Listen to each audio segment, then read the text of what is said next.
Graham? Well, thanks, Christine. Right, we've started.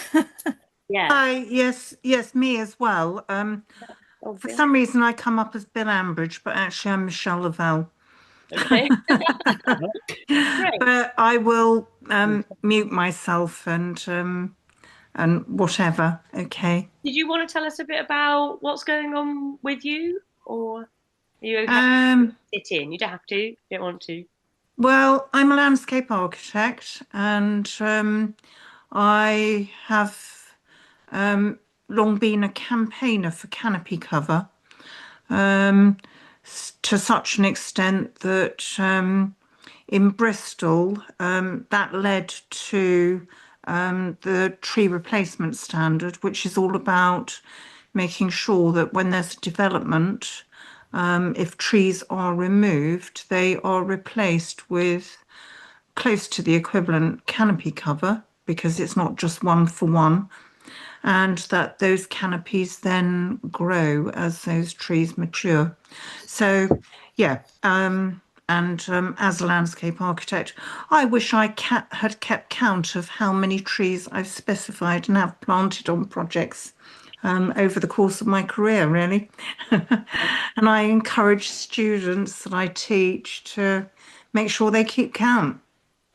Yeah, great. Well, I think John's here from this evening. He's part of Bristol Tree Forum, so you might Yes, I'm know part of that him. too.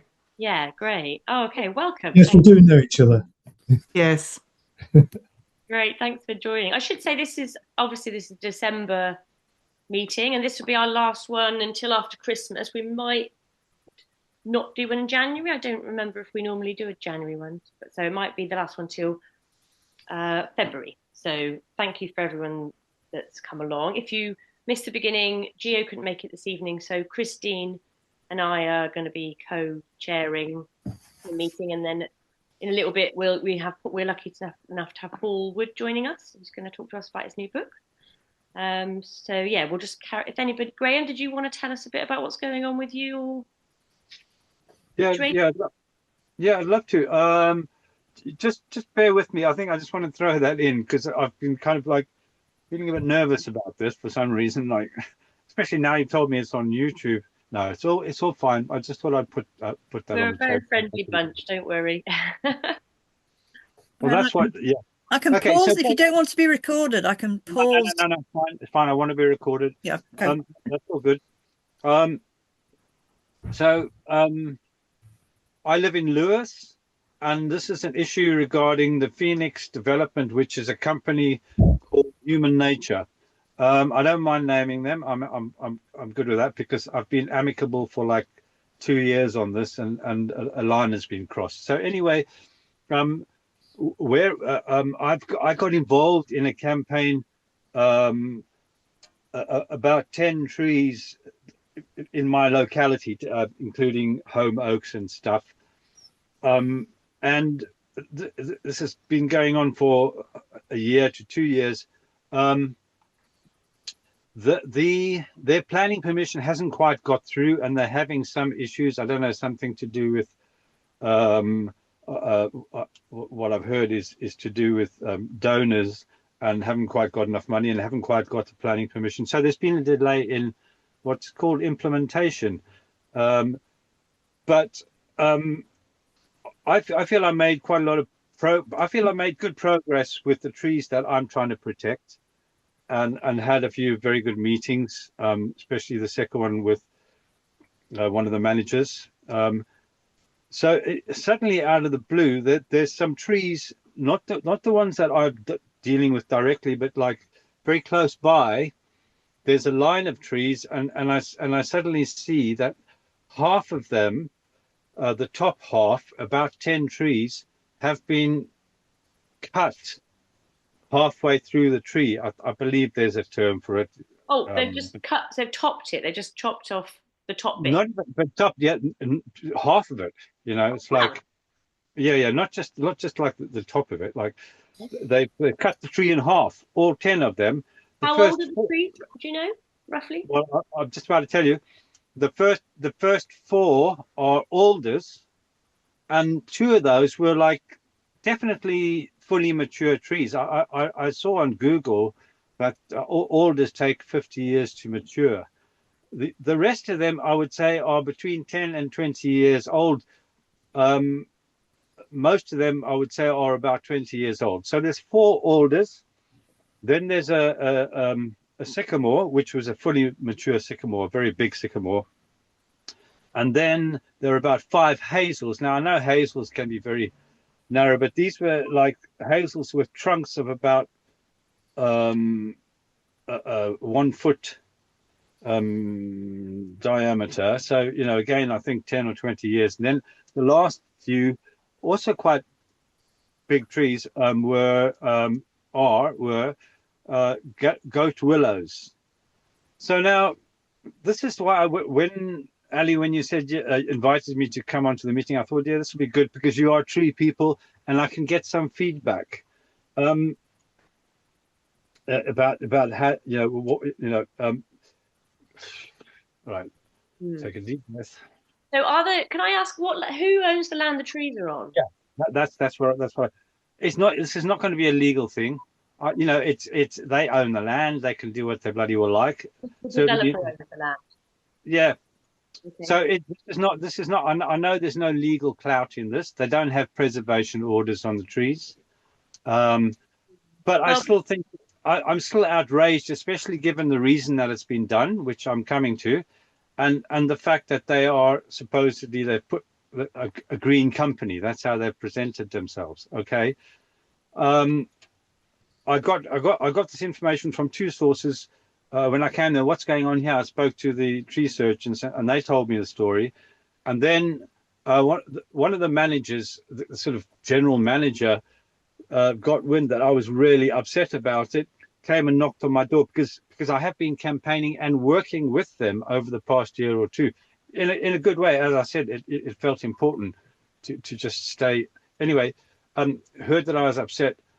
Knocked on my door and basically confirmed the reason that they did this was because across the road from the trees there's a bunch of flats, and an old woman living in one of the flats who is at the end of her life wanted to be able to see the downs, and these trees were stopping her seeing the downs. So they decided that it would be a very good neighborly thing to do to support her.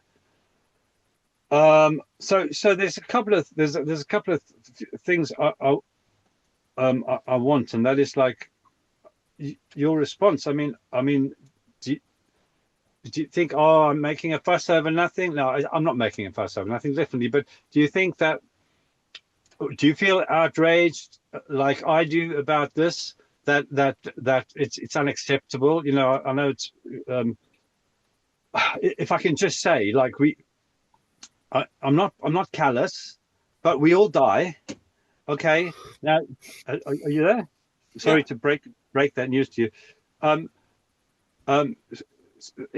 In hopefully not like soon, but like she will pass, she will cross over, she will be in a beautiful place, and the rest of us, especially those who are particularly connected to trees, have to walk past there for the next 10 years.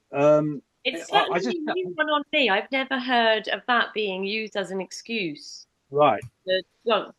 Cut trees Okay. in half as well. I mean, so also one thing that springs to mind is that presumably if they are planning on doing a development on this land, they might think they're sort of getting away with some pre-clearance in terms of BNG calculations. Because if there's less trees and foliage and wildlife on the site before they start, and they've got less to aim for in terms of biodiversity net gain. So it might be something to do with that. What do you think?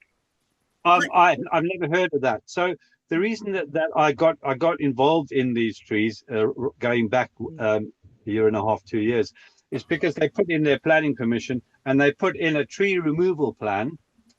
There are some. I keep on getting cut out. There's something like 100 plus. There's more than 100 plus mature trees on the site of different types, all different types. And they put in a tree removal plan to remove them all. All of them. which Is it for a all of housing them, development? What's the development for? it's a housing development. They're building accommodation in wood, you know. So Wow. that's part of the greenness, I guess. We haven't been given permission. Sorry. We haven't actually got planning permission yet. As far as I know, I'm not like, but as far as I know, there are a few little things that they still have to tweak. Um, but it's certainly delayed. This was supposed to have started the what's it called, implementation. It's supposed to be at least a year ago, and I also know that whereas human nature um, had a staff of like, I don't know, at least 10 to 20 people. They had some sort of crisis because the CEO let everyone go and just retained one or two people. Yeah. So what I have heard is like, because there's a delay, it's costing them a lot of money, and so the project is kind of in peril, which also is another reason why it really pisses me off. You know, it's like, but I've never heard what you've said. Should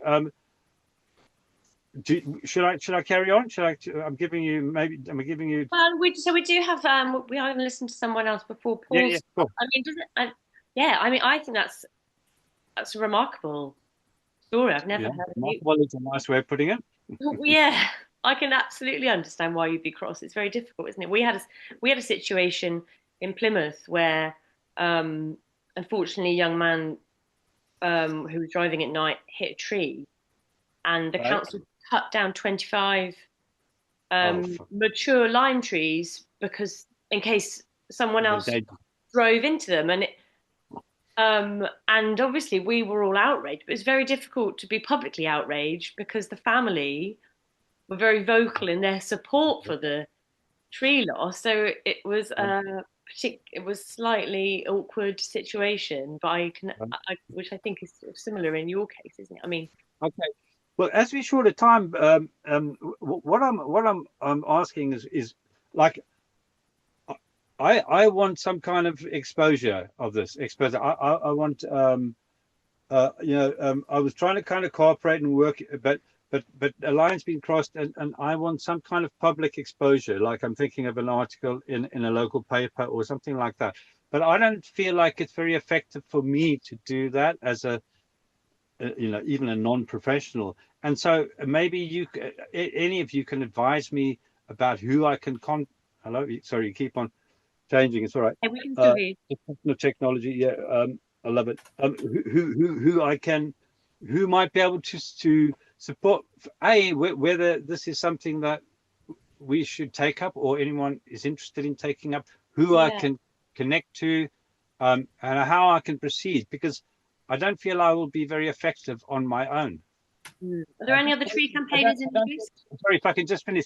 I don't think, as I say, there's going to be any legal clout in this. It's just I'm thinking of an article which exposes this incident, exposes this company for Can I just say something? I mean, Yeah. if the trees are visible from the street, Yeah. are they visible from the street? Because you can then protest, because if they're visible, isn't there a legal thing about that?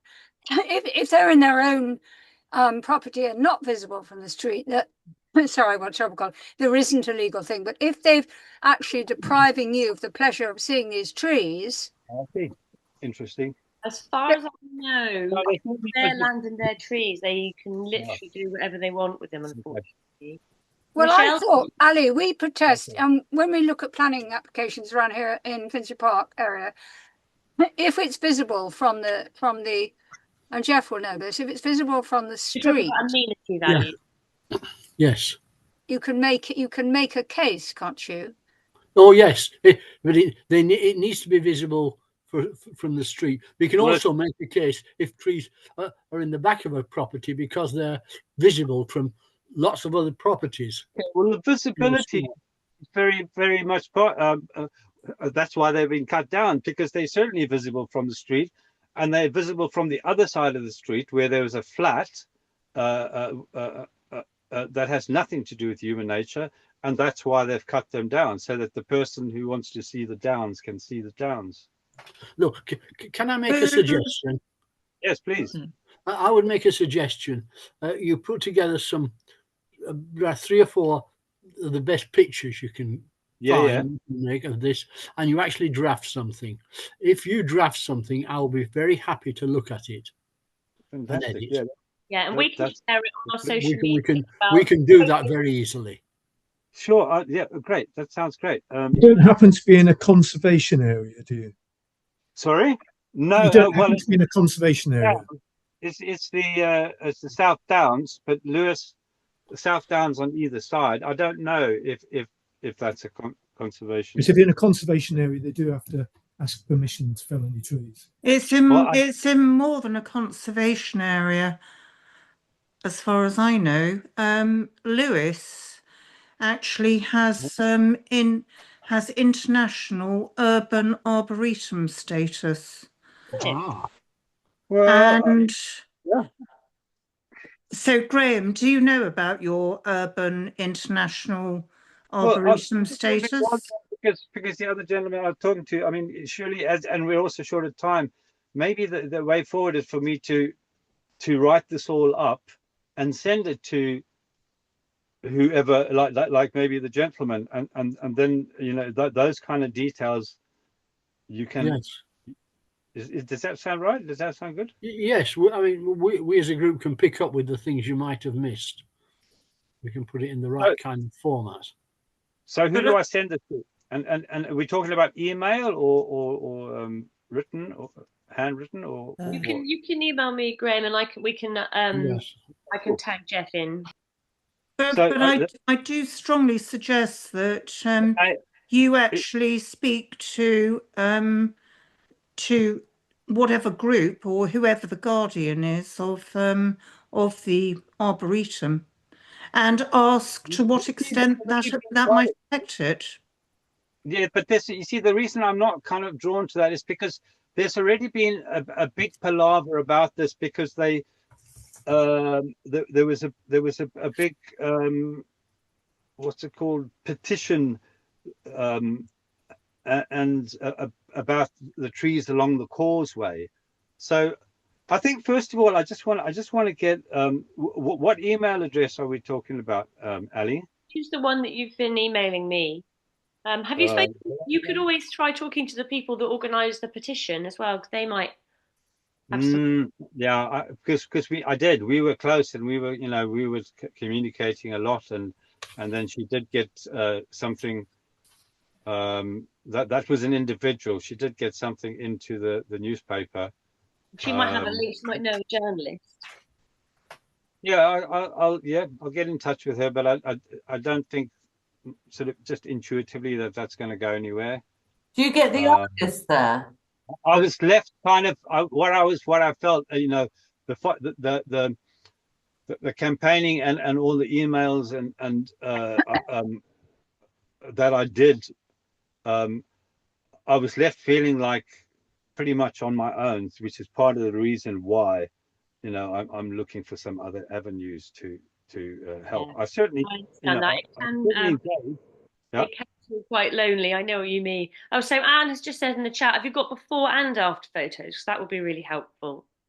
Okay, I'll try. I'll see if I can find before ones. That if you might haven't got before, Street View is quite handy. You can do screenshots on Street View. Google Maps. Oh, okay. Graham, let me just write it down. Graham, can I ask where in Lewis? My mother lived in. Sorry. What? No, my mother lived in Lewis for years. Can I write that down? Street View. Street View. Yeah, Google Street View. Sorry, I'm only joking. It's just. It's just okay. So sorry. What was the question? Well, since my mother lived in Lewis for years, so I wondered where in Lewis was. Oh, I've lost you. She lived in Lewis for years, my mother, so I wondered where in Lewis it was. That was all. Oh, North Street. It's in North Street. You know where it's the Human Nature offices are on the other side of the road from Gorringes, which has been there Oh, yeah. for but it's like the top part of North Street, just before it joins the end of North Street, basically the top part anyway. Top Right. part. Are you familiar with Lucy? Do you think that's part of the Arboretum? I don't know about the Arboretum, but yeah, I think if you look them up and find out, because I haven't been there for ages, but Yeah. anyway, yeah, I mean, it does seem outrageous. It didn't seem to help in this question about the Arboretum. I suspect maybe it isn't, because other people who are more kind of clued up on this than me, that didn't seem to come into the picture, and it didn't seem to be part of our complaint against them. Basically, it came down to planning permission and all the people which is South Downs, the South Downs, what are they called? The people National Park. Is it South Downs National Park? Yeah, South Downs. They just said didn't resist the tree removal plan. They said no, we're not going to stop that happening, because a previous developer had been given permission to remove the trees. Yeah, so that's pointing. Yeah. Okay. Yeah, that's happened to us as well, where they've got permission and then it's lapsed, and then they've cut down the trees, even though they didn't have current planning permission, and then the council won't enforce, because they've illegally felled loads of trees, because I think because it looks unreasonable, because the chances are that they could get planning again, which is madness, really, because actually legislation changes all the time, trees get bigger, and all this sort of stuff. But yeah, you do wonder sometimes as well. It's sort a lot of like of the councils what it's true, A lot of the councils are really scared of the costs and everything, and everyone's scared of coming up against developers' costs again, aren't they? Yeah, probably. Okay, thank you, Graham. I think if you email me some stuff, we can go from there. That would be really great. Okay. Just tell me again, street view, and you said something else. I think that was it. Photos. Cool. Yeah, but Google Maps, the before ones from Google Maps. Yes, yeah. When you look like you're on the street. Yeah, Street View is on Google Map. So, Marion, okay to wait until after Paul's talk to tell us about your trees? Yeah, great. Okay, cool. So I think we'll go over to Paul now, if that's okay. If everybody could mute their computers, just so we don't get distracted, that would be really handy. So you ready to go, Paul? Yes, thanks, Ali. Great. So many of you will know Paul because you probably follow him on social media, or more likely you receive his excellent street tree blog, which he's been doing since 2011. If you're not signed up to his blog, please do, because it's really, really good. Paul is a Londoner, blogger, and author of several books. His latest book is called Tree Hunting: 1,000 Trees to Find in Britain and Ireland's Towns and Cities. Writing it involved him travelling over 30,000 miles around the UK to track down 1,000 of Britain and Ireland's most remarkable trees, some as old as Stonehenge, but obviously I'll let him talk about that. His other books include London is a Forest and London Tree Walks. Paul's been fascinated by trees since childhood, and following an art school education and a long stretch in the tech industry, he returned to the natural world when he started his blog, and as well as becoming a trustee of the London Wildlife Trust. He's also a founder of the Urban Tree Festival, a founder of treetalk.eco, and he's been the patron of the charity Street Trees for Living. So yeah, very, very pleased to have you this evening, Paul. Very welcome. So I'll hand over to you. Well, thank you, Ali, and it's great to be here. I'm going to share my screen, and in the practice session, we discovered that it was a little bit slow between the slides appearing. So I'm going to, I've got quite a few slides and I want to get through them in a reasonable amount of time, but I hope they will appear quite quickly. So rather than talk about one of my books in particular, not least because I'm in Plymouth tomorrow and we'll be talking about one of my books with Ali down there. So I didn't want to bore her with the same thing twice. So I've got this one is more a sort of, well, as the title suggests, a brief history of urban trees. So why don't I go into that? So what I thought it would be useful to talk about as a bunch of people who are interested in protecting particularly urban trees, I imagine, is something about how they came about and the types of trees that you might find in urban situations. So the first one I'm got on my screen behind the title is a oak tree in Birmingham. And this is, I call it the Moseley Bog Oak, and it's in Moseley Bog, which is a nature reserve, which is completely surrounded by Birmingham. It's in inner city Birmingham. So these things sometimes are able to survive in cities. So quite a lot of cities do have these sort of fragments of previous environments within them, which are really, really precious spaces. And my next slide, which I'm hoping you can all see now, is another fragment of an ancient landscape.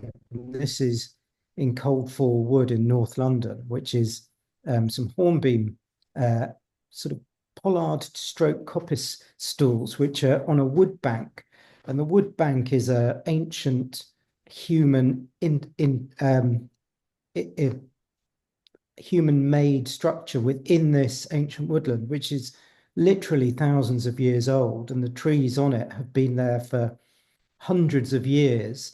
And this again is surrounded by London, in North London. It's a remarkable place. If ever you find yourself in Finchley or Muswell Hill, this is a place to go and visit. These hornbeams are very, very old indeed, and actually are marker trees for this wood bank, which is prehistoric. My next one, which I'm hoping will be appearing any minute now, is a sweet chestnut tree in Ipswich. And this is in Christchurch Park in Ipswich, which is a wonderful old park, which was part of an aristocratic estate. And within it are some ancient trees, including this fabulous ancient sweet chestnut, which is hundreds of years old. And you can see that within the park, people are just carrying on doing park-like things, walking their dogs and jogging and all the rest of it. And this is not unique. There are ancient trees in parks right across Britain. And my next one is quite a famous park. This is Richmond Park in West London. And this is one of the ancient oak trees that grow there. Hundreds of ancient oak trees actually in Richmond Park. And in fact, Richmond Park has more veteran and ancient oak trees than whole countries like Belgium, for instance, just in one small area of West London, which is remarkable. And this is, again, an urban collection of trees. So we're very, very lucky to have these. And these are remarkable survivors that we should cherish, as I'm sure we all do. Churchyards are another great place to find old ancient trees. And this is me, in fact, next to a giant ancient sycamore. And this is in Beaulieu in the north of Scotland. This is up near Inverness. And this is a sycamore which is hundreds of years old. In Scotland, particularly, sycamores become much bigger than they do in the south of England. And you see that in the north of England as well. Sycamores are more like oak trees that we may be used to in the south. And this is a wonderful, one of the best ones I've ever seen. And it grows in the grounds of Beaulieu Priory, which is in the town of Beaulieu in the north of Scotland. And I went there particularly to see an ancient elm tree, but I was too late. It didn't actually succumb to Dutch elm disease. And there was a stump left there. But the churchyard was this sycamore. So I call this the consolation sycamore as a result. Another type of environment that we come across in towns and cities are old gardens, a bit like the one in Ipswich, which was the grounds of a large estate. This is a fragment of a large estate. This is actually in South London, and this is a very old mulberry tree in Sayes Court, which is in Deptford, and is the former home of John Evelyn. And this is a part of what was Evelyn's garden. And it's a remarkable mulberry tree, of which there are quite a lot in London and elsewhere as well. In fact, talking about Lewes, there's a fantastic one in Southover Grange at Lewes as well, which is one of the very older ones in mulberry trees in Britain. So that's a great mulberry tree. Occasionally, of course, trees just grow next to roads and so on. And this is in Edinburgh. This is it's called the sixpenny tree. And although this one isn't particularly old, it's actually the third or fourth generation of the tree which has grown in the same spot. And the road has been, it's on its own little island on this junction in the street. So it's a tree which has huge significance for people that live there. And it has a name which has been recorded for many years, which is thought to be to do with the Jews that people who worked in the paper industry that was powered by the water of Leith, which is the burn, if you like, that runs through Edinburgh, is close by to here. And this was the tree under which they paid their dues to the union. So it has this folk history. It's been replaced when tree has succumbed. It's a lime tree. Lime trees can live for, 200 or 300 years, perhaps. So this one is relatively young, 30 or 40 years old, if that. And this was 5 years ago when I took this picture, so it's got bigger than that, I'm sure. And moving on, this is thinking now about how humans have determined trees in cities. And this is in London, and this is the Royal Avenue. It's in Chelsea. And the building beyond the Avenue of Trees is the Royal Hospital at Chelsea, where the Chelsea Flower Show takes place and everything else. But the Royal Avenue is a tree-lined avenue that was planted with lime trees in the 17th century at the same time as the hospital was built. And it was intended that there would be a tree-lined avenue which went from the Royal Hospital to Buckingham Palace, and King Charles II, I think it was, would be able to process along this avenue. They didn't get very far. It's only about 200 meters long, but it's still extant. The trees aren't the originals, but you can see what a tree-lined walk might have looked like in West London. Now, next.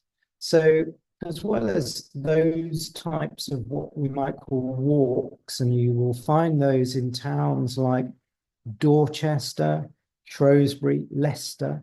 These are very old tree-lined avenues and so on that have been part of cityscapes for a long time.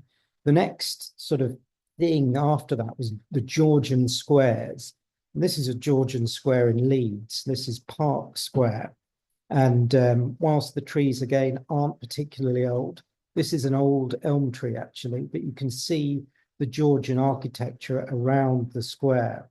And at that period in the 18th century, trees wouldn't have been planted in towns and cities except in these garden squares and in people's gardens.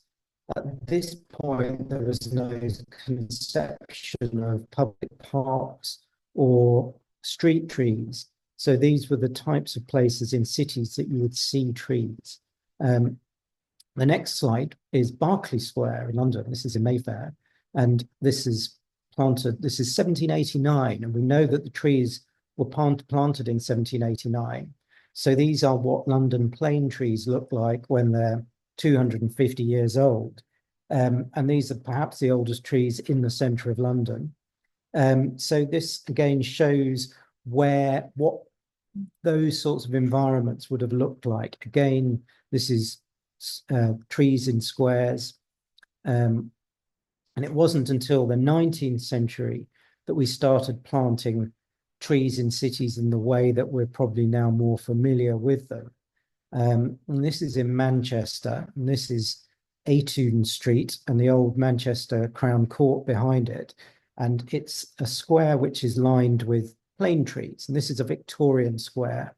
And these essentially, I think of this example as a sort of the transition between the garden square and the street tree. So it's essentially a tree-lined street, but in a square format, although there's only trees around three sides of it. Very interestingly, this square is slightly under threat because it's only used as a car park now. And there was some idea to redevelop it. And campaigners managed to get the city council to put tree preservation orders on the trees so that any future development would be subject to that ruling. So that was where the campaigners worked positively with a council to add some protection to the trees. They are still standing. Last time I was in Manchester, which was earlier this year. So I think that they've managed to stop the development there. And if there is a development, then the trees will be part of it. So as the 19th century progressed, street trees came into their own, and they were first started to be planted on residential streets in particular. And this is in Birmingham. This is Gough Road in Edgbaston, the leafiest part of Birmingham, perhaps. And these are London planes. London planes were the go-to tree for street trees at this time in the 19th century. London planes, of course, aren't from London. They were just named for London because they were planted in such abundance in London. And they were then planted in other towns and cities. And here we see them in Birmingham. The next slide is a residential street in North London. This is in Muswell Hill. And you can see the plane trees that were planted at the beginning of at the end of the 1970s, about 1899, 1900, when these were planted. And street trees by that time had become aspirational. So developers really wanted to put trees on their streets to attract the middle classes that would come and live in these tree-lined streets.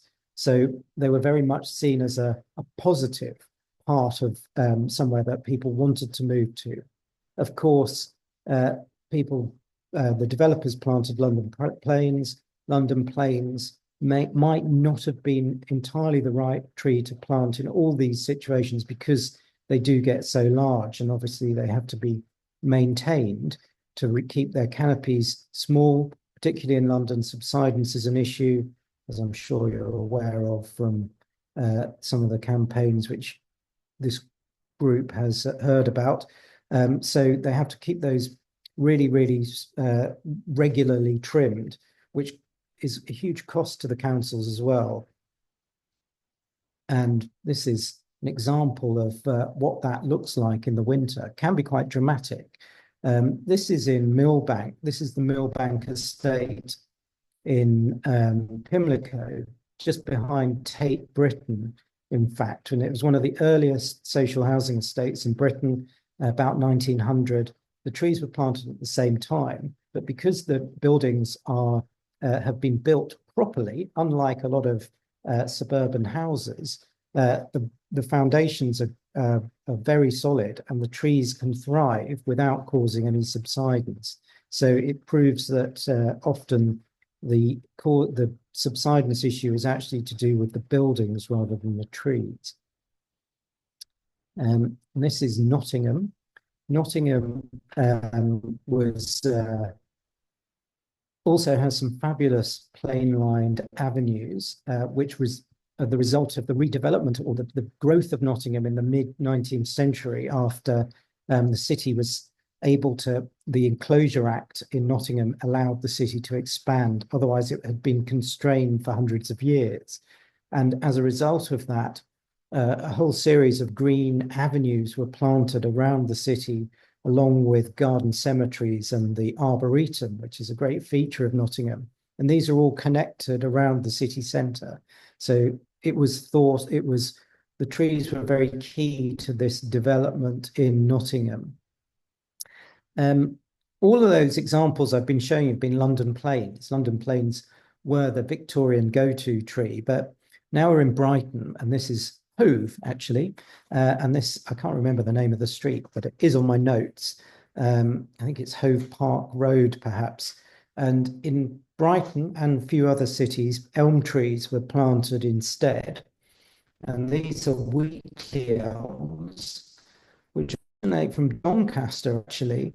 So Wheatley elms, also known as the Guernsey elm, they still survive in large numbers in Brighton and Hove because of the way that the council and residents have managed the threat of Dutch elm disease. So you still see avenues of elm trees which would have succumbed in other British towns and cities. The other example, a good place where you can see elms is Edinburgh as well. There are a lot of elms, and particularly this type of elm, the Wheatley elm there. They're really neat, very handsome, large trees. And to go to Brighton is to see what other British towns and cities may have looked like with the elm trees planted instead of the plane trees. Of course, once we got into the 20th century, different trees been planted in greater abundance in towns and cities, different species. At one time, cities might have had plane trees, lime trees, elm trees, horse chestnut trees, and that might have been about it. And it was only in the 20th century that new species were being planted within the cities and so on. This is the tree of heaven, which is a tree now regarded as invasive and not planted. But this is in Bermondsey, and Bermondsey is particularly, which is South London, is particularly associated with Ada Salter. Ada Salter was the mayor of Bermondsey in the early 20th century, and she was also the first female mayor in London and the UK, I believe. And she set up a beautification committee, which was all about transforming what was an industrial slum into a garden village. And she did that with the help of the tree of heaven, which is a fast growing, very attractive tree, sadly now invasive and not planted, but you can still see these around Bermondsey, and you can work out where the borders of the former borough of Bermondsey were through the trees of heaven, which were planted by Ada's beautification committee. Of course, we all want to live in green cities, and parks are a key part of that. This is Heaton Park in Manchester, and you can see the countryside and the city beyond. And that is, I think, something which many people, residents, regardless of how much they love trees, recognize that these are vital to how we live in cities. Of course, all sorts of strange things have happened since cities have expanded and encroached on former country estates. Heaton Park was actually a country estate. And this is again in North London. This is Edgware. And there was an avenue of giant redwood trees, which formed the driveway to a great stately home. The stately home was knocked down years ago, but the redwoods remained. And this street in Edgware is still lined with giant redwoods, which grow in people's front gardens. It's a remarkable place, and it's not unique. There are other places in Bristol, for instance, and in Leicester. There's a street full of giant redwoods called Pine Tree Avenue in Leicester, even though it's actually giant redwoods, which are several degrees magnitude larger. Getting to sort of late 20th century now, and this is again in London, Vauxhall, Bonington Square. Bonington Square was a squat in the late 20th century, and the people that lived there managed to actually transformed it into a green oasis by planting trees throughout the square, on the streets, in the garden in the middle, and now it's an absolutely idyllic place, and is a really good model for how citizens could get involved with greening their environment. It requires, obviously, the community to be of the same mind, but I think to visit Bonington Square is to really see what the potential would be.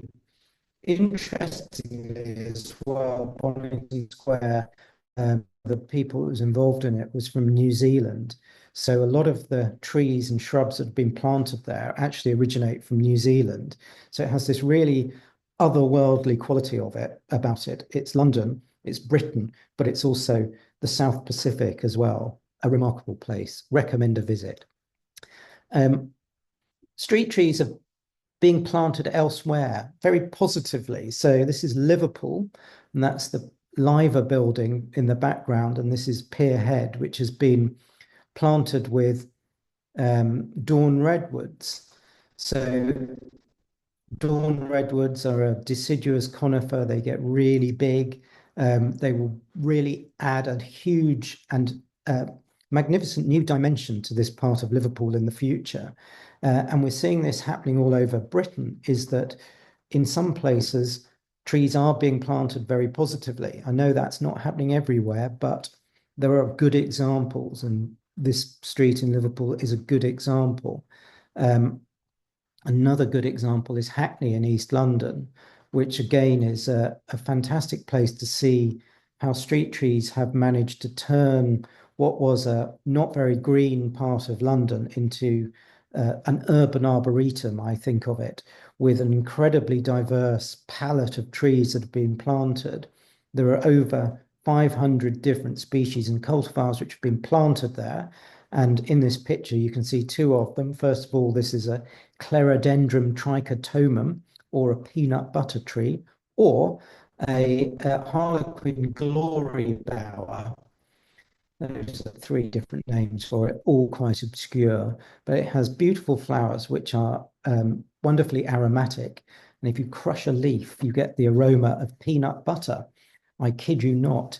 And then next to it is a Korean tree, the BB tree, which is Tetradium danielii, also known as the Evodia or Euodia, which again is a very unusual tree. And these types of species are being planted in these urban situations because they add interest, they have all sorts of things going for them, they can cope with climate change, and ultimately they don't get too big as well. So these are really good trees to plant in places where trees might not be thought of. Sort of a large tree like a London plane is not necessarily the most appropriate to plant there, but let's plant trees wherever we can.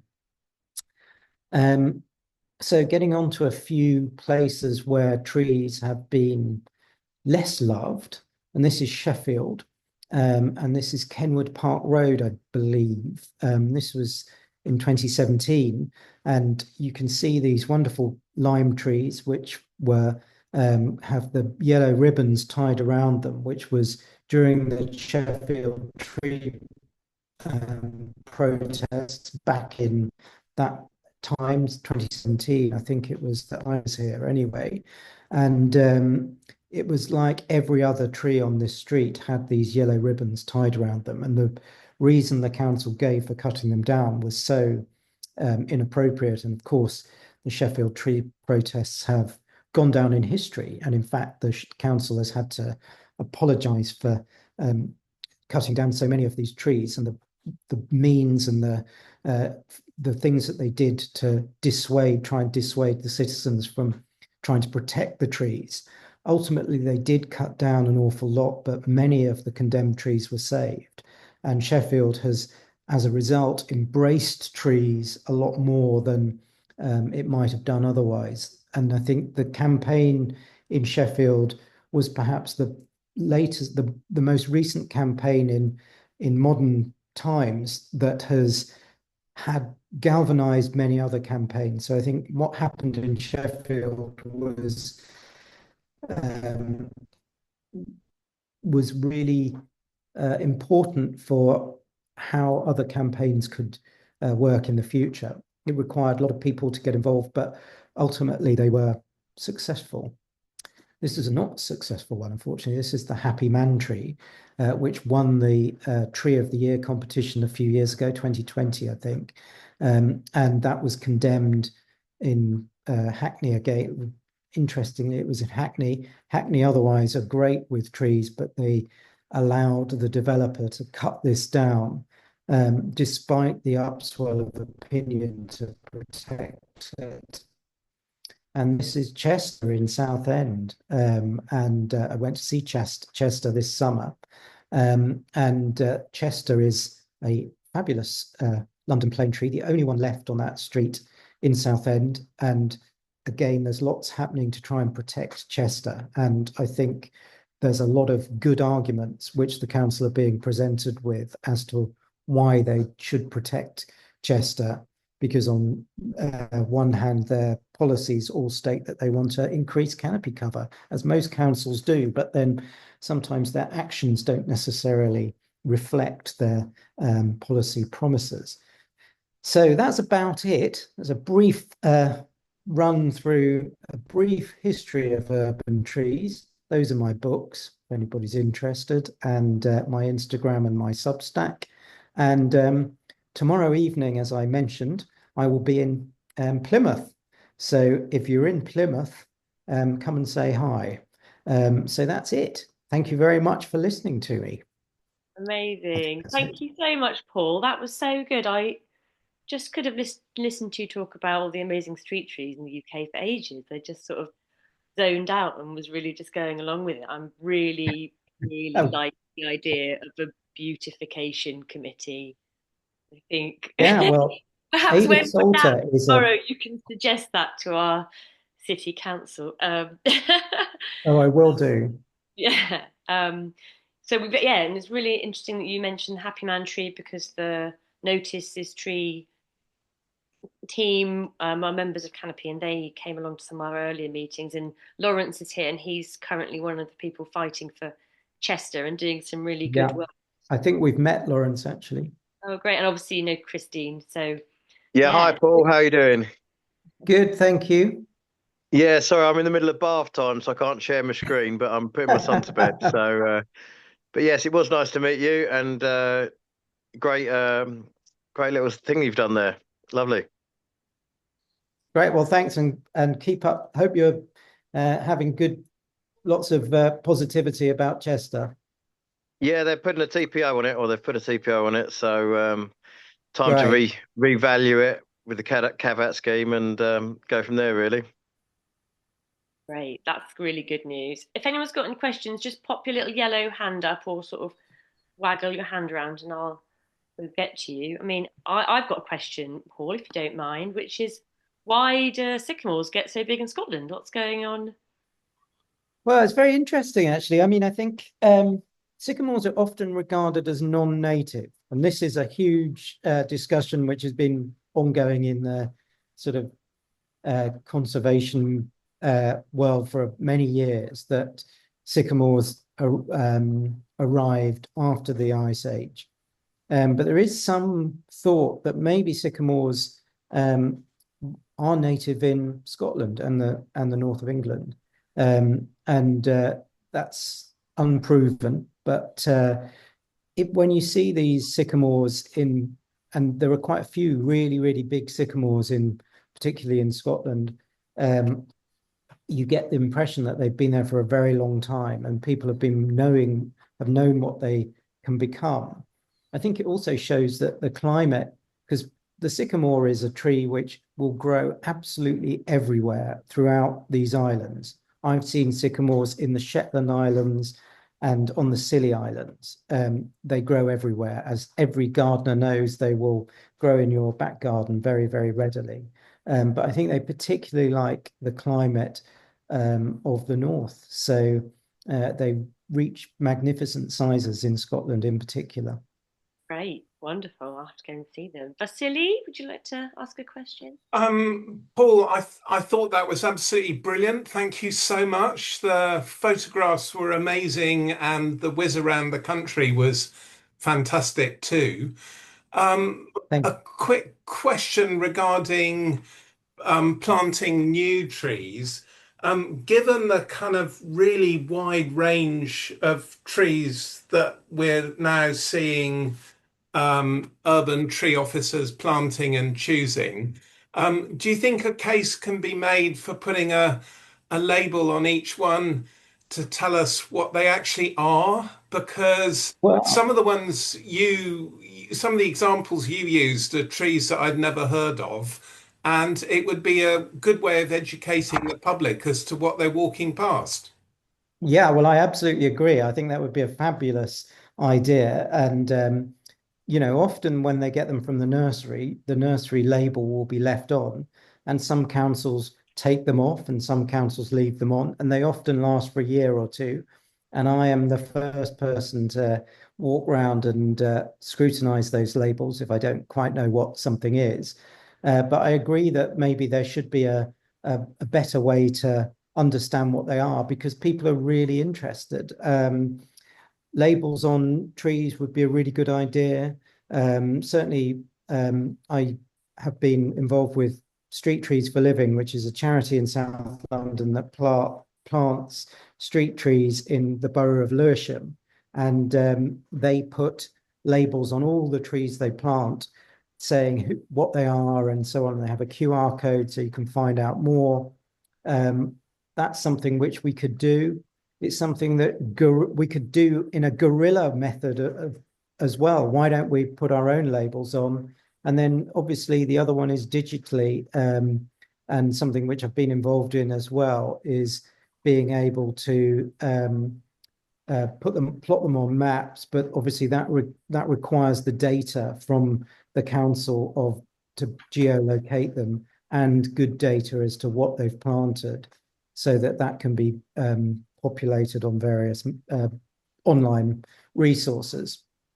So I think there's several ways to do it. And Vasily as well, I should say, I was in Bristol a couple of weeks ago and I was walking around looking at some of the interesting trees that have been planted there. And I think there's a lot of, in fact, I walked past a BB tree or Euodia in near Clifton, which I thought was very good and had been there a long time as well. Great, fabulous. I love the idea of guerrilla labeling. Why not? Yeah. See if you can get them right, I suppose. Joe, ask a question. Hi, Paul. Yes, no, that was great. Thanks so much. It was very enlightening. No, thanks so much for the talk. I'm just wondering because I'm getting more and more interested in like urban food growing, and I was just wondering, I'd love to see more our kind of urban orchards growing, and if there were any reasons to not plant fruit trees such as apples and pears as street trees. Alongside any other ones that are growing, but just to increase the amount of productive trees in the urban landscape. I was just wondering if you had any thoughts on that. Yeah, I mean, I think that it's sometimes regarded as very problematic planting fruit trees as street trees because it requires people to actually collect the fruit, and that has to happen over an arc of time, which is decades rather than a few years. And it requires, because if they don't get collected, they fall on the pavement, they can cause issues for pedestrians, but they also encourage rats and so on as well. So that's the reason which is usually given why they're not planted. But I think that perhaps they could be planted in sort of things like linear orchards where we could sort of define little community garden areas on streets at junctions and so on, where there's a bit more land where the fruit, if it falls, if it's not collected, can rot away more less dangerously. And I think as well, it might be worth considering that, that linear orchard notion could be involved with citizen pruning and stuff like that, where people are learning how to espalier quince trees, for instance, those kind of things would be there would be great community value in that. So maybe fruit trees should be something which is, or the planting of fruit trees should be instigated by the community rather than by councils. My thoughts. That's a great idea. Our council have recently planted quite a lot of small well, they call them community orchards, but I do worry that no one, even the ones that have been there sort of about 5 or 10 years, like no one prunes them and no one collects the fruit. And I think it's a real shame, but I'm not really sure what the solution is. I know in Birmingham there's a group that are really doing great things, teaching people how to look after orchards. So maybe we need to get them involved down here. But yeah, I do appreciate what you mean about the mess. Even trees that produce slightly smaller fruit can end up, if they're near steps and things like that, it's not really ideal, or slopes. Yeah, maybe it would be a case of planting really unusual things like lemon trees and so on, particularly in mild places. They might thrive in cities given the urban heat island effect, and people would be so amazed if they find a lemon, they might pick it rather than let it just drop on the pavement. Yeah, we were camping in the summer and the campsite had a peach tree in it, which was so like I don't know why it was so surprising to me, but it was great and they tasted incredible. So I was really pleased. Kit, would you like to come in? Yeah, it's on this subject. So we've had quite a few new orchards established in Cambridge that I've been sort of directly involved in. My suggestion would be if the community group that looks after it is set up at the same time with a clear management plan and a kind of a structure so that as people come and go, people can take over, over the years. Also on the subject of interesting things to plant, I planted a whole hedge worth of pomegranate in one of our community orchards, and they flowered this year. I protected them the first year from the frost, didn't bother after that because they're right next to some very badly insulated flats, so they've been fine. But yeah, like diversifying the things you plant, especially in Cambridge, we really suffer with drought these days. So, cherries don't tend to be very happy here anymore. May as well move on to some things that can cope with the heat. But yeah, I think with orchards, they need to come along with a community organisation and be really clear about who's looking after it. Yeah, great idea. Are there, so I didn't realise, I know Kate just said that cherries are no longer doing very well. Is that, I wasn't aware of that. Are there any? Well, it might just be Cambridge. We are very low rainfall here, and it gets very hot in the summers. And yeah, they just look sad every year. Ours had loads of blossom this year. Did yours? Well, that might be a reflection of them being stressed. Yeah, oh yeah, of course, yeah. Everything was so it's been a really good year for fruit, and part of that might have been the drought, to be honest with you. Although usually with the drought they do a June drop and lose most of the fruit, and they just didn't this year, but hey ho. It's all very unpredictable, isn't it? Yeah. You got a question?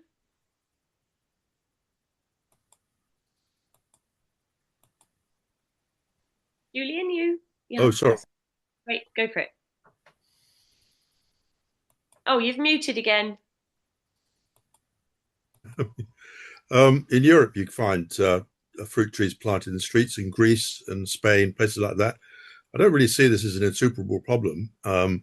If it becomes part of the culture, then and people go and pick the fruit. In the case of Spain, although usually the oranges they grow are not actually edible, but they still grow them.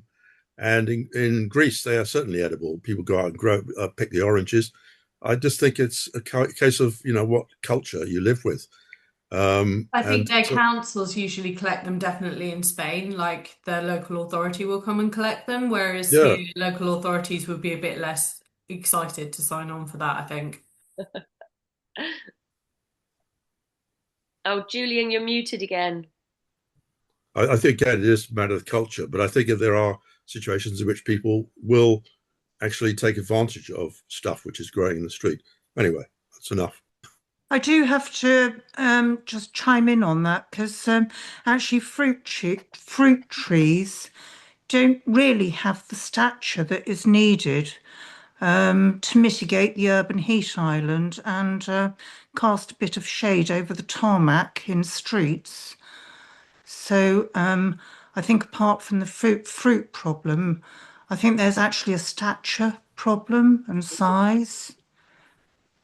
Anyway, I mean, just it is a bit of a fashion there at the moment, isn't it? Planting very tiny street trees everywhere. It doesn't feel to me, certainly not down here, that the council has got the guts for anything big anywhere anymore. They're all, I don't, in 50 years, I don't think people will thank us for planting lots of tiny, weeny little trees everywhere. Well, no, small trees have untold problems, especially when their canopies actually block the view of first floor windows, and so they can't actually do the job of casual surveillance over the street. So that actually becomes a safety issue, but nobody's really thinking about that because I think the propensity for small street tree planting actually is engineering and highways led. It doesn't come from any sort of sensible thinking. And for what we really need is trees with decent canopies that mitigate the urban heat island. You know, the engineer's approach is plant small trees and have big fans blowing hot and cold air or whatever is necessary. Yeah, that's true. Although I did learn recently that apparently on streets where there's trees, the shade means that the tarmac or the paving lasts years and years longer than if it was out in the sun all the time. So perhaps we should let them know that. Rena, would you like to come in? Hi. Let me lower the hand. Two things. One is I'd really like to talk about what's happening in Wivenhoe with our oak tree at some point, not necessarily immediately now, but obviously before the end. Finish your questions. You're more than welcome to come in. That'd be great. Okay, but also just to answer about fruit trees. Wivenhoe's full of fruit trees in the streets, but nobody ever picks them because there's no culture or knowledge that you can. So they literally just drop and nobody, and there's this real question of, are you allowed to? Are you stealing? Are you, so sometimes someone comes and picks the whole lot just before they're ripe. Yeah, I think certainly some education would help, wouldn't it? But I think councillors could really get involved in that a bit more because they've got a bit of a reach to people, and I think councillors should do a bit more shouting about trees in general because I know they get a lot of bad, they get a lot of emails about how annoying they are, but really, I think if they were the ones banging the drum for the benefits of them, then they probably would get slightly fewer grumpy emails. But that's just what I think. Completely agree. Are you still wanting to take any more questions for Paul or anything? Colette's trying to ask a question. Oh, great. Sorry. Go for it, Colette. Hello, and thank you for a lovely talk, Paul, and thank you for Gio and Ali for organising this. I just had a quick question. About 9, 10 years ago, I planted a fruit pip in my back garden, just because, and then to my surprise, a tree grew. And I didn't know what it was because I'd forgotten what I planted, and it grew to 15 foot high. And then 2 summers ago, or even 3 summers ago, it started producing what I thought were very tiny, hard cherries. And then they got bigger and bigger and riper, and it turned out to be a nectarine tree. And I was like, wow, I've got a nectarine tree. It was about 5 foot from the back of my house, so it was protected from the wind a bit and had some heat from that. I guess that's quite good.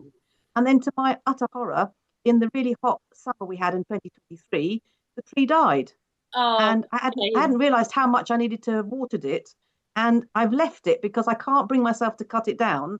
But I'm guessing there's no chance for a tree to recover once it's died. And should I therefore cut it down and try replanting something else, or will nothing else grow because it's now absorbed all the nutrients of the soil?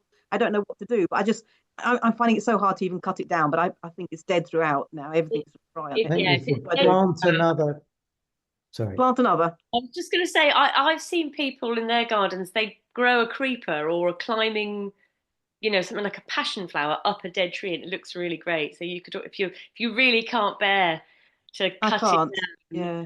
down, yeah, or maybe just like hold your breath and do I it. feel And so guilty because, here am I, a tree campaigner, and then a tree died on my watch, and I'm thinking, oh, I should have known better about keeping it alive, and I'm really sorry for it. Yeah.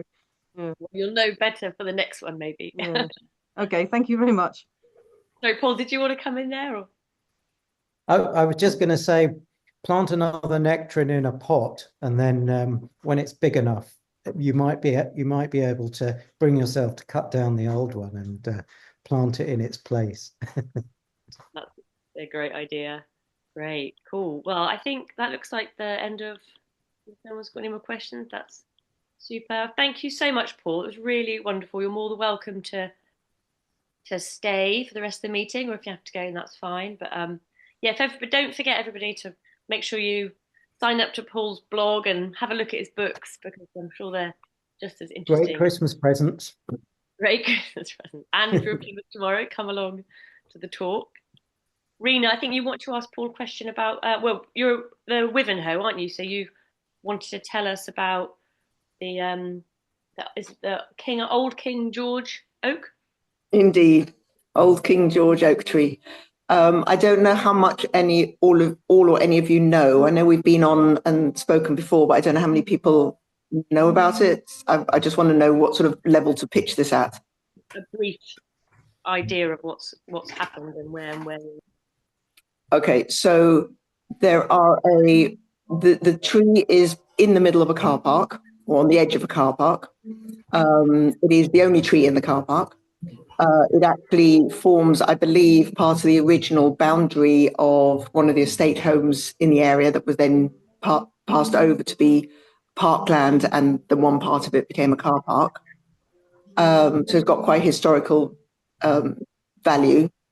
It's also 170 plus years old.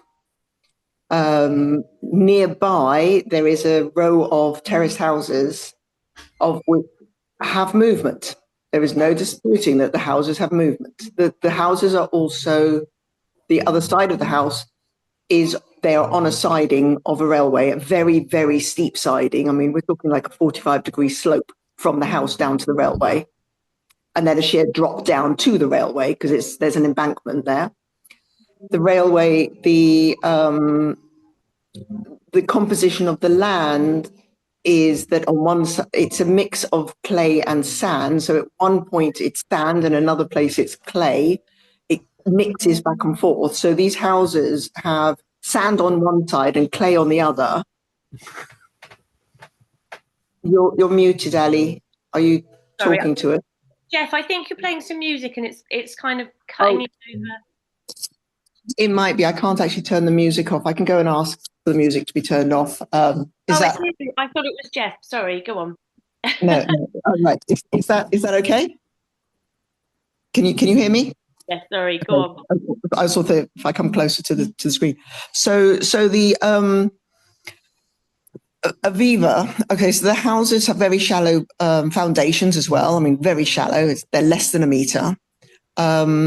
And there has been movement, and a lot of the properties along there have already been underpinned. The reasons for needing it were shallow foundations, railway line. The railway line now has much bigger, heavier trains, more of them. The trains run past, especially the one in the middle of the night, and literally everything shakes. The whole area just shakes. But Aviva have decided that for two properties, it is the tree that's the problem. And the tree must go before they'll even maybe think about anything else. Fear very much that once the tree is gone, the houses will be patched up with polyfiller, and then they will walk away going, not our problem anymore, and leave the homeowners basically with worthless homes. Because it's not underpinned. Was that insurance? Did the insurance company, the homeowners pay for that? Well, the insurance companies, the ones that were underpinned were done by, I believe, by insurance companies. Okay. And is there any detail? So what did they think the cause was for those houses? Those ones, it was the railway. Okay. And shallow footings and railway line and being on a siding. It was location. Okay. For these two, which are at the other end of the terrace, it's the tree. Right. And we've done a huge report to show that while the tree is a mitigating factor because it drinks the water in the area, the largest roots under the tree were, I think it was 2 millimeter. Oh wow! How far away is the tree from the houses? Sorry, you may have said. About, I think from memory, I think it's about 13 meters. Okay, so yeah, quite a long way. Yeah, it's far enough away. It's not that close. There's a road in between, and there is no indication on the road that there is tree roots or problems. And in fact, we've had a huge report done. I mean, this was a 140 plus page report with various different investigations of groundworks to find out what the soil was, at what levels, front and back of the building, basically where the roots are of the tree, which were actually over in the car park, not over by the houses. Anyway, all of this information has gone back to the council. So what's happening is Aviva are pushing the council to cut the tree down, and if Wivenhoe refuses to, then they become liable for any movement in the houses, which obviously they cannot afford. So they're really being squashed. This has been going on for some years. And what happened was that the Aviva actually got the council to sign a non-disclosure. So whereas at one point they were discussing everything with the public, suddenly there was silence. And last January, the only information we got was a notice in the car park saying that the car park was put for maintenance. And we questioned what was that for? Was that to cut the tree? To which we were told to stop being so rude. And yes, lo and behold, it was to cut the tree down. Action was taken. My son is trying to call me, and I need him to not call me. Where am I? So sorry. One second, please.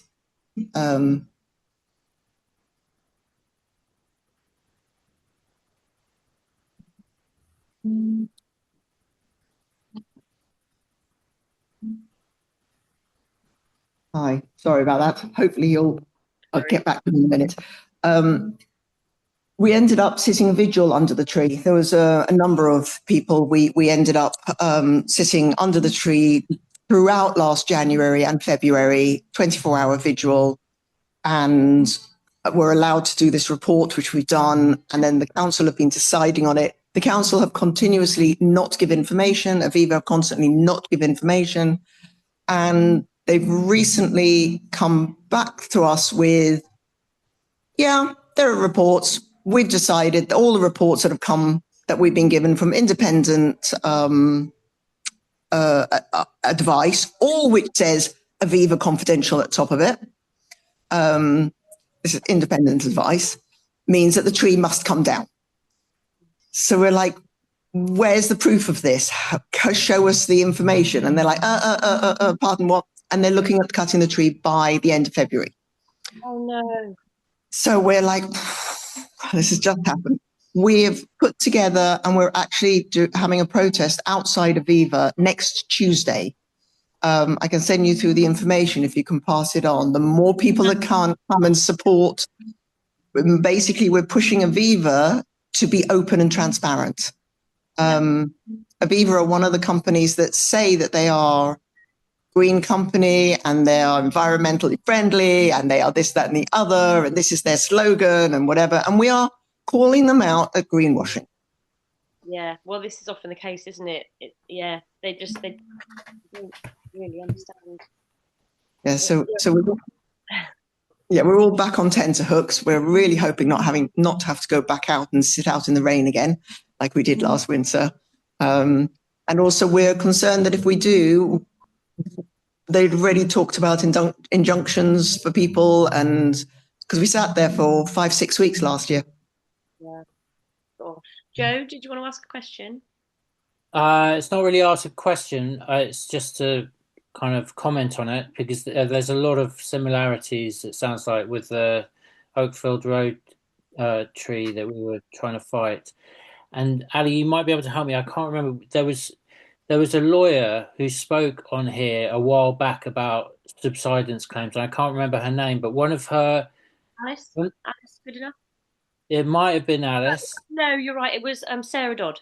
Sarah Dodd. Okay, so Sarah Dodd, I think one of the things that she said that we weren't aware of at the time, because our council was being threatened by two insurers, one of which was Aviva, to cut down a tree. One of the things, because the insurers were claiming that if the council did not remove their tree, the council will be liable for the cost of underpinning the buildings. Now, what Sarah said, if I remember correctly, was that for the council to be liable for the full amount of the damages, it would have to be proven that the tree was the primary and direct cause of the subsidence. If they can't prove that, they're not fully liable for all the costs, but they use that argument to scare councils, and councils often will act by cutting down the tree to prevent it. And that's how it was reported in the press, that the council will be liable for like £2 million, and Haringey is a bankrupt council pretty much. So, but that was a point. If they're only liable for the full cost of the damages if the tree is proven to be the primary and direct cause of the subsidence. So that might be worth just exploring, and Sarah might be a person worth talking to as well. That's really great, Joe. I've forgotten about that. Yeah, we have Paul. Oh, what's his surname? Paul Powell's there. Yeah. Sorry, say again. Paul Powell is Yeah. there. So he represented us as well, and he should know this as well. But just it's worth noting for yourself. Yes, thank you very much. So yes, but we have representation from Paul, and so I've got something in my throat. We also are at the moment asking the council to give proof as to how they've made their decision. We're hopeful.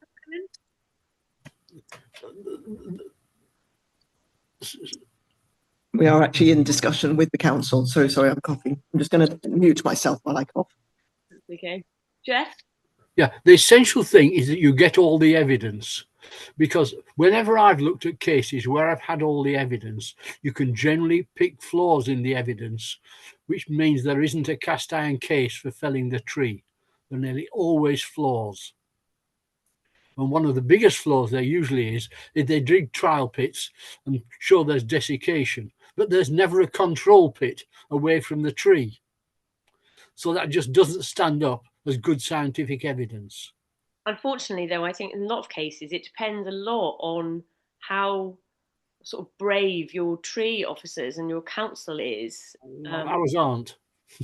No, and I don't. I thought. Well, I think we're quite lucky. We haven't got the type of soil where it happens a lot. But you have cases. So Linda and Exmouth, their council and tree officer was really good and really helped them. But if you haven't got that support from your council, or as Kit but you can still draw up a report that said there are flaws. Yeah, Rena, was that part of your report that you sent them? Our report actually showed that while the tree was a factor, it was a very small factor. Okay.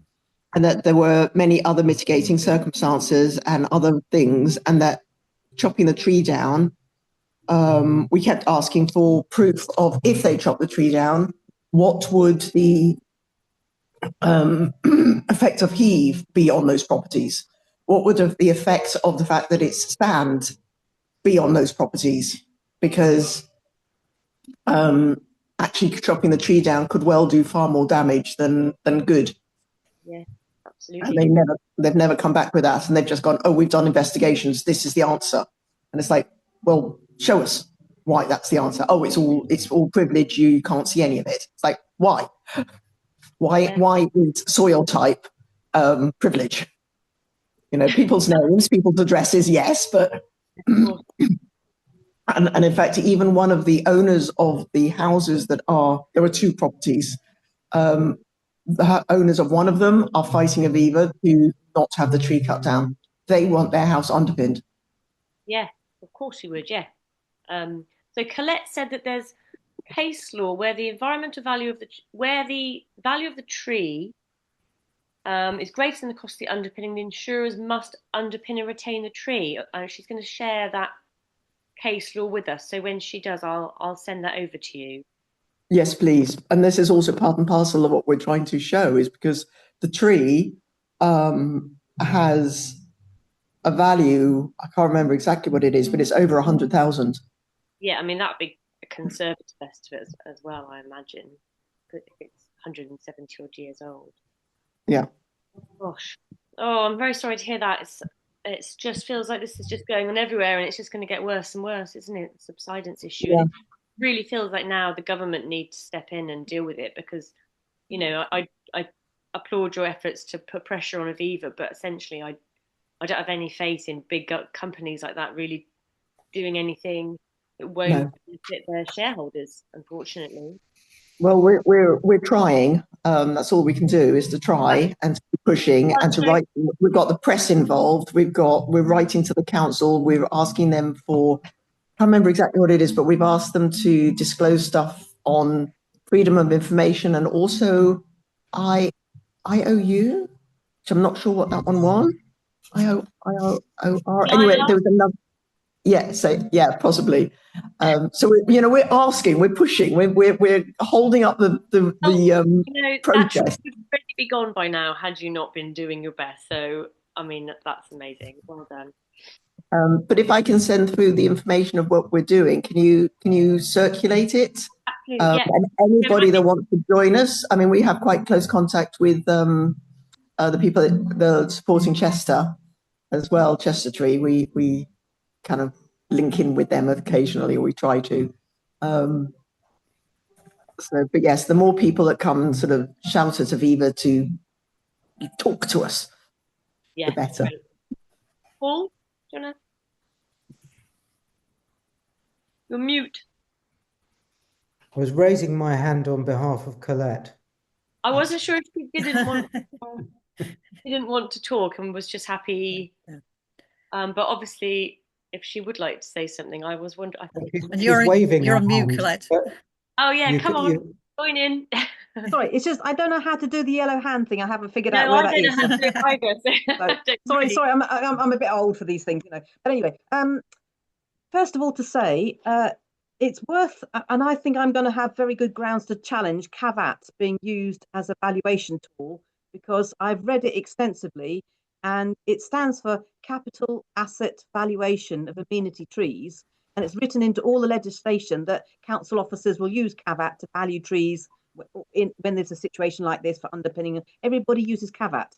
It was created by the London Tree Officers Association to reduce the liability for councils when it came to cutting down trees. So they only did it to make the council have to pay out less. And it was done purely on how the tree looks. And my council officer said to me last year, very proudly, oh, they've updated CAVAT now. And so I read through all the update. They have one line in the introduction that mentions the fact we're in a climate emergency. That's it. There has been no effort whatsoever in the evaluation part to take any account financially of the eco services of the tree. So it doesn't mention about how much carbon does it store, how much carbon does it capture every year, how much water filtration, pollution filtration, water capture, none of that. Heat doesn't mention any of those things, let alone how much does it mean to the local community in terms of sentimental value, which is an important way to value a tree as well, and the fact that it has a right to life on its own. So I think there's a grounds to challenge CAVAT as being completely inadequate as a valuation tool, and therefore any figures the council comes up with as a valuation of a tree using CAVAT could be challenged to say that's completely inadequate, because how can you say a tree is valued based on how it looks? That's just there is no. The other thing is, Absolutely agree. I had the same thing with my council, extremely risk averse about going to court to contest liability. And so one of the things I'm in the middle of a lot of stuff at the moment, but next year, probably around about the middle of the year onwards, I'll be available. I mean, if people need me in beforehand, then absolutely I'll just drop everything and do it, to go to court on your behalf as many times as needed, and be the person that will take on the case on behalf of the council so they don't have to have their own liability. And I'm willing to do that because I'm determined to do stuff. And I know No, you're probably going to you're probably going to think this is a bit it is probably a bit wacky, but when I was up at my mum and dad's 2 weeks ago, I actually used Chat GPT. I've only just discovered using this, and I was like, well, so I asked it a very in-depth question about creating legislation that properly protects trees, and it came up with a reasonable job, but it still kept saying, "Oh, the tree has to come down, blah blah blah." And I'm like, no, the principle has to be never cut down a tree. Oh, but I'm not allowed to create wording that puts human life at risk. I said, well, in that case, make sure that if human life is at risk, you use an engineering solution to protect the tree, because there's always an engineering solution. Always, you can prop a tree, you can put stuff underneath it to catch things. There's always a way to save a tree. You don't have to cut it down. And in the end, it came up with such fantastic legislation. My mum and I were in tears reading it. I mean, obviously, completely idealistic, and almost certainly will never get in because too many people will vote against it. But it's still a good starting point to aim for. And I intend to do my best to push it through. And I can't push it through, but to get it in front of people so it can be moderated to something that can be put into legislation. But yeah, so I'll be working on that. But yeah. Just That's fabulous. You'll have to send it to us. That's really good. I mean, yeah, in the future, we would really like to start lobbying people to change, the law. Even just the TPO law is completely rubbish. And yeah, so that's great. I think we'll probably move on now, if that's all right, to Marion, who's got some updates about a couple of things going on in Wellingborough. If that's okay. You're still there, Marion? Yes, I am. Good evening, everybody, and thank you to all the speakers. And I'm really interested in your talk, Paul. And if you fancy coming to see a beautiful avenue of lime trees in Wellingborough, then you're more than welcome to come and visit us here. We did lose 16 of them a couple of years ago when the developer decided to fell things, but those trees are still there. They are determined to regrow. So we still have 189 trees in that avenue. Unfortunately, great efforts. Well done. And unfortunately, a few bites have been taken out of the avenue over the years, but there's still good sections that looks like avenues like that picture you showed at the Royal Chelsea thingy bob. I've forgotten what it's called now. Royal Avenue. Yeah, so we'd be very happy to show you our avenue of lime trees. Thank you. So thank you. And thank you also, Rena, for sharing your story. And our experience in Wellingborough has been very much about initially trying to save, that avenue is called the Walks.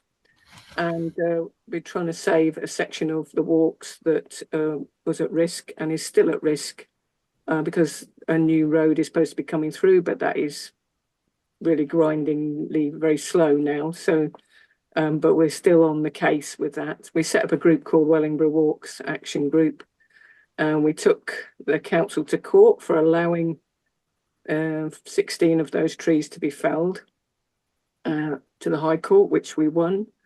But that's about process. So the process, we're still waiting for the process to restart, really, and the developer to come back with new plans.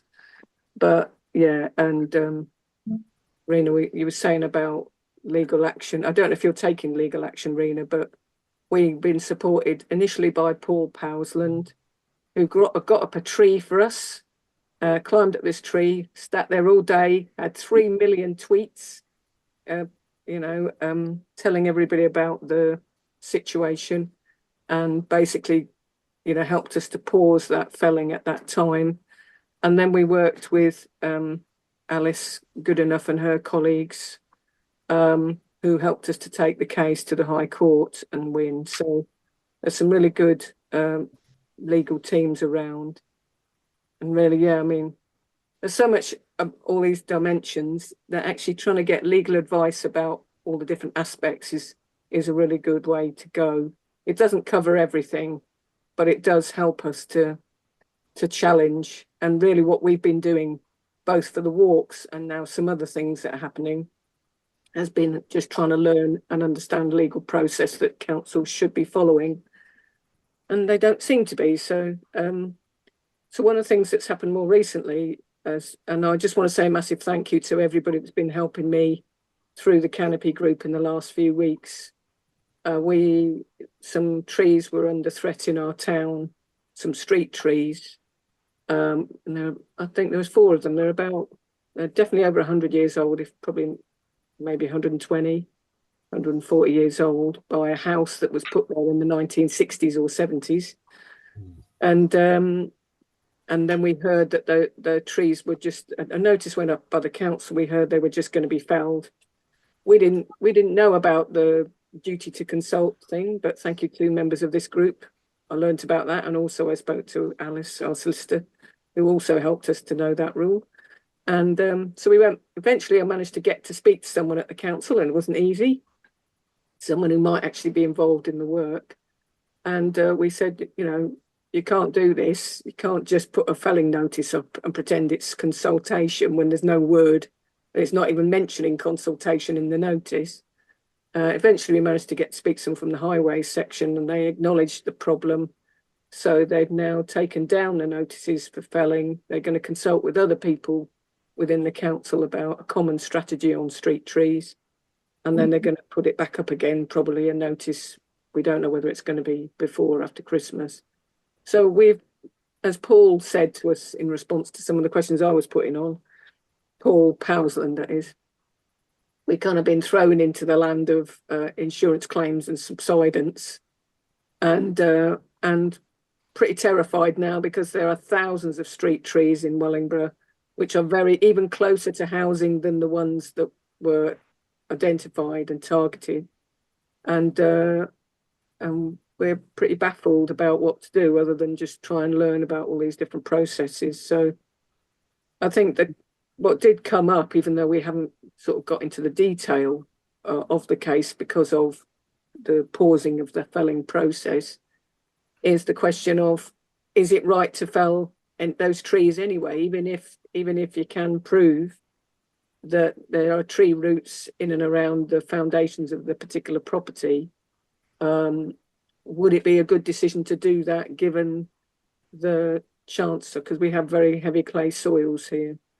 Would it be a good idea to do that given the soil heave issue potentially, if you do fell those trees, basically making the housing more likely to subsidence than actually resolving the problem? And I mean, I've worked in and around housing all my life. I guess I've been shocked at the development of the ideas of trying to resolve subsidence by felling trees rather than looking at underpinning. But, I did watch a film clip that was put on the Canopy group about the big challenges now coming because of climate impacts and climate emergency impacts, and we've all seen those and are living that.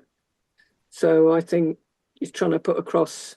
So you mentioned a minute ago about councillors, find a friendly councillor. Well, I happen to be a councillor, so I've been speaking to other friendly councillors and really trying to make them aware.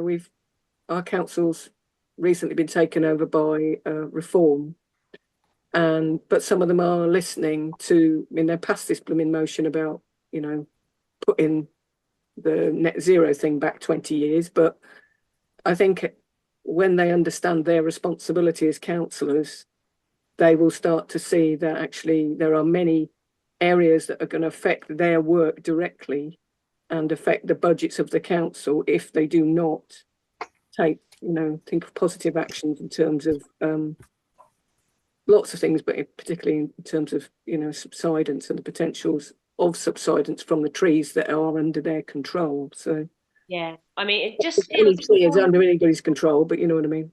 It's so short-sighted, isn't it? It's literally just crazy short-sighted measures just so the insurance don't have to pay out, and it's just remarkable. They can't see sort of like what the end game is, which is just losing them all. If they just carry on as they are and they keep getting their way, they're just literally won't be any left in some areas, which is completely bananas, isn't it? Yeah, so I mean, it's really shocking for us. I mean, I suppose I'm very late to the party on this, but we just try and deal with issues that come up, and Well, but I I think think as soon as you end up in it, it's always quite shocking because it's so urgent immediately. It's really thrown at the deep end. A friend of mine had a letter from an insurer from the next door neighbour who ordered her to cut down all the trees in her garden. They wanted the tree outside cut down. It was literally like all the trees anywhere near this house in London. And it's just bonkers. I mean, eventually they backed down. They just gave up, probably, but maybe they realised. Hopefully, someone else challenged them, and they realised they didn't actually because have a leg to stand on. Because often they don't really have much of a case. It's just the cheapest thing to send out a letter. Collect. Thanks. I just wanted to say, Marion, well done for all that you're doing. From what I understand, the Climate Change Act is a legal requirement on the country to achieve net zero by 2050. And it's a legal obligation as it stands at the moment, unless that's repealed, which means that all the local councils have to do their part to meeting that net zero. And if your reform council has voted to move back things by 20 years, it could be argued that that goes against meeting the net zero obligations by 2050, which is a legal requirement on the country. And you might then have grounds to have that decision overturned and make them, sorry, the light shining like that, and make them act with more speed to resolving the situation and taking better care of trees. I don't know.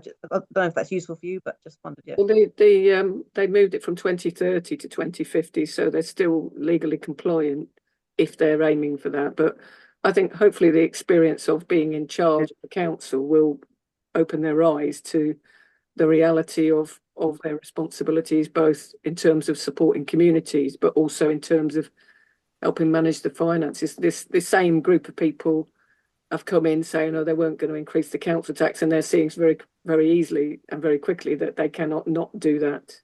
That their organisation will be going bankrupt if they do not increase the council tax. So, you just hope people learn by experience, actually. But I think there's a lot for us all to learn. I mean, we tried to make, I wrote a letter up and dropped it into the household whose house is being affected. And this is an unusual situation for us because with the trees on London Road, the walks trees, there were no people living nearby. This is the first time it's kind of very sensitive because it's both trying to protect the trees, but also there's a householder that's suffering because of subsidence. And we did try and get to speak to them, but we knocked on the door and dropped a letter in. But they've written back to us to say that they don't want to have further communication, which is a shame. But because what we're trying to do is understand the situation, and it may be that this could be a situation where it does make sense what they're suggesting, but we don't know. We don't know enough about it, and through the consultation now that should be happening, because when the council runs this process properly, we hope to get to see some information about all the different reports that have been done and all the different aspects and the other mitigations that they should have explored rather than let's just fell the trees. Absolutely, because part of the duty to consult people, they have to say what alternative solutions they've come up with. Yeah. Linda's here because she knows absolutely everything there is to know about challenging their reports, and she was here. She'd tell you to spend some money on getting an independent report done. I think that our group was set up on the basis of initially mainly to save the trees on the walks in Wellingborough. Very good at fundraising, though. They've done quite well on that. Yeah, we had another bingo night the other night, which raised a good amount of money. But we're trying to be straight with people that we're trying to get clarity that people, just to check that they are happy for us to use any money that's raised to put to saving other trees in the area, not just the trees on the walks, because the trees on the walks hold extremely special place in the heart of people of Wellingborough. But we don't want to, just assume that we can use our money differently, if you see what I mean. So we've been consulting about that. Marion, just quickly, it's also occurred to me that Client Earth and Greenpeace no, sorry, Client Earth and Friends of the Earth, and also an independent campaigner, took the government to court and successfully won their case to say that the government hadn't made adequate plans to meet their net zero obligations. And therefore, even though your council has voted to move things back by 20 years from 2030 to 2050, you might have grounds to argue that their plans are not going to fulfill what they say they're going to fulfill, and therefore it's still not legally admissible. Yeah, yeah. I think that, I mean, I do a lot of work around climate action in my sort of day job. And one of the things I can see is that even though there's the climate, the climate budgets and stuff that the government sets, the government does not seem to have made clear to local authorities exactly what they are supposed to do and what their legal responsibilities are in relation to delivery of those climate budgets. There seems to be a break, and I mean, I've looked through lots of different pieces, and but clearly I might have missed things, but we can't see at a local level other than the general, we've all got to achieve net zero by 2050. I'd love to see the specific pieces of legislation that instruct local authorities about exactly what they have to do in relation to not just the mitigation of reducing CO2 emissions, but also adaptations. And clearly the whole issue to do with subsidence, that comes into the land of what adaptations do we need to do because of the impacts of the climate emergency. If it is that the land and the ground is drying out and then it's contracting, etc., and this is part of that climate emergency. I mean, I see our area doing some things on mitigation, but very little in terms of climate action and CO2 reduction. But in terms of adaptation, almost nothing. And we live right by river systems and streams here around us. We're very close to the River Nen and the Isbrook and other rivers. And almost nobody's thinking about the mitigations to protect people and property and the environment. So yeah, I mean, there's a hell of a lot of work to do to make sure there's those legal connections, and we're just not seeing it. I could bore you to death on that part. Anyway, the other thing I wanted to talk about, if that's all right. Yeah. Because our life is very quiet around here. Is that because we got a power station down the road, and anyway, people are probably aware with some of the a number of solar farms that are being set up around the country as national infrastructure projects, and they want to put one right between Wellingborough and Northampton. There's a long corridor of we've had a few small solar farms taking over a couple of fields nearby. But then came this enormous plan and development. There's schemes. I know they've done one recently in Lincolnshire. So, there's a proposal by Island Green Power, I think it's called, but a developer to create Green Hill Solar Farm, which is more of an industrial river of solar rather than, a farm that you might expect. So it's not really a farm. And I've been supporting solar and renewable power for the last 20, 30 years, and I'm just dismayed that they want to put this thing, which is enormous, but going to cover about 3,000 acres of land. Wow. There's a lot of farmland around here. It's going to cover a lot of, if people, I mean, I'm not always supportive of some of the way people farm land, but, this is some of the land around here has not been changed much since the enclosures happened in this area.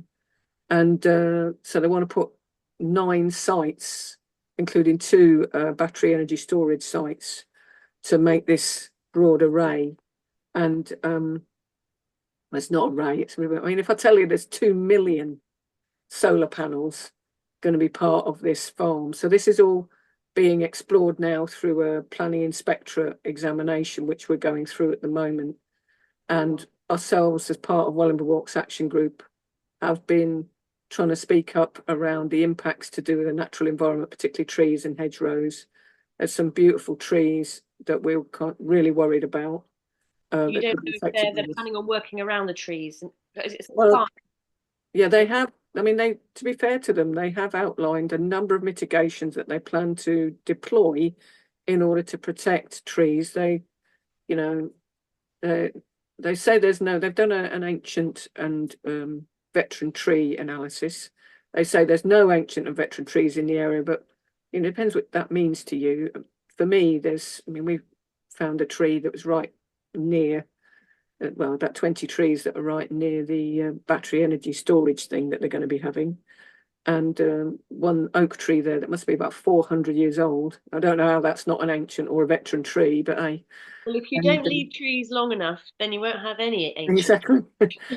So anyway, so they have put, they are showing us, and we went to that field and we went with the developers and we showed them the problem, and they said, well, we'll be able to do this, the corridor, because basically a lot of those sites, well, all of those sites are going to be joined by a corridor, a cable corridor that brings that cabling right into the power station, covering the whole thing, covers about 10-15 miles, maybe 20 miles. Gosh. So is this one of those projects where the local councillors don't really have any say? It's just going to be like the central government. Yeah, it's a national infrastructure project. Okay. So lots of issues. But so there's a group set up called Stop Greenhill Solar, and I feel very torn with this, but I don't believe I believe it's important how you do something, not just that you do something. And I'm really dismayed and upset that, not a single kilowatt of energy would, no penny, not even a penny reduction in price would result for anybody living near the site as a result of this enormous industrial solar farm that is going to be put in our area. In terms of our Wellingborough Walks Action Group and our remit, we've been trying to speak up for the trees, really, and the hedgerows in this whole development. And I've been trying to map this stuff. I thought the paperwork we had to look through about the walks on London Road was a lot. That's like a booklet compared to what you get through these infrastructure project things. Oh, sorry to hear that, Marion. That sounds like a lot to deal with after. Yeah, so there's a hell of a lot to look through, but we did look through and we've identified probably about 200 to 300 trees that are at risk. Oh, crumbs. Even though they told us there are mitigations and methods through which they do not have to fell these trees. So we've commented in saying, well, you've outlined the mitigations. Why not deploy them against pretty much every tree that you possibly can? Yeah. And then we were really shocked to discover their plans to do with the hedgerows, because these things are covering, one site could cover maybe 15-20 fields, not just 1 or 2 fields. And we've discovered that they're putting in, as part of the DCO, that's what they're trying to get. They're trying to get this development consent order from the government, and they're putting in as part of that to clear about 95% of all the hedgerows within these sites. And we were really shocked to see that they were asking for that. I wrote to them and they said, well, we're only going to take about 350 meters of hedgerow out to allow openings and stuff, but we want to have the right to decide whether those openings are. And I wrote back saying, I don't know about you, but do you want to give permission to any developer to choose themselves where they would put, Yeah. We'll only put 300. Yeah, sure. You're an executioner. So I personally could not sanction giving any developer carte blanche to not just decide where those holes in the hedgerows are, but actually let's put another one there and let's move this. You know what I mean? So that's been really shocking. And there's such beautiful countryside around us, and we've been fighting for years to not have that corridor between Wellingborough and Northampton to become bloody housing areas. And I think some people are thinking, well, at least if there's solar panels in the fields, then there won't be housing. So, but that shows how downtrodden a lot of people feel in terms of the councils in this area.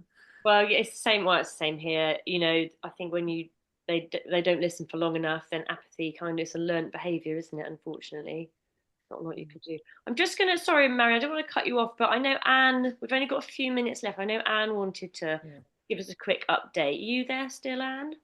Yes, I'm sure everybody wants to go.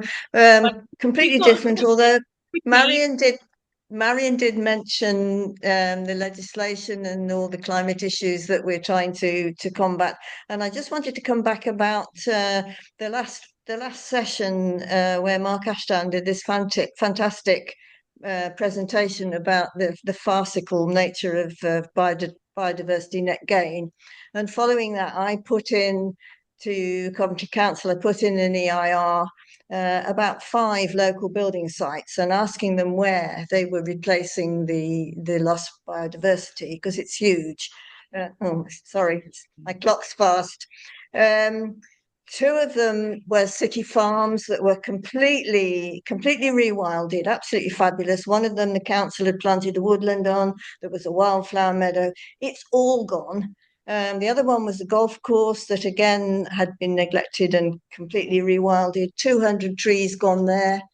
4 of the 5 sites were originally greenbelt, taken out in the last local plan. And basically they're saying they're going to replace everything locally.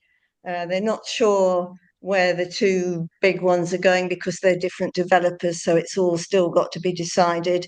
But the others are either going to be on site or on the 3rd one, which has actually now been built on. So it's absolutely farcical. So they've lost badgers, foxes, deer, trees galore.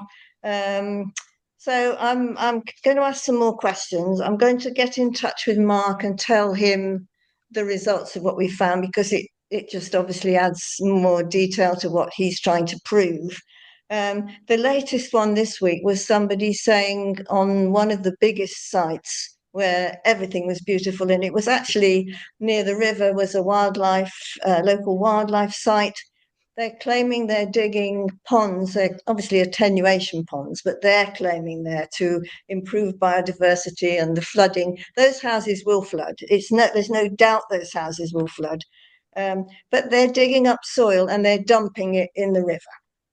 So she's had it. I sent her the results of my thing, and she's taking them on that issue. And I'm going to go for, but I just think that other people could be doing this. From what Mark was saying, if you've got building sites, I don't know, we're not the same people on the Zoom tonight, but if you've got these building sites, ask your councils with an EIR, that's an environmental FOI, ask them where they're going to replace the biodiversity, get some feedback, and let's all get together and pass it on to Mark, because he's basically, I mean, it's rubbish. And he was basically saying, you can buy a few yards of field 200 miles away and plant a few little trees, and that classes as a replacement of local biodiversity. It's farcical.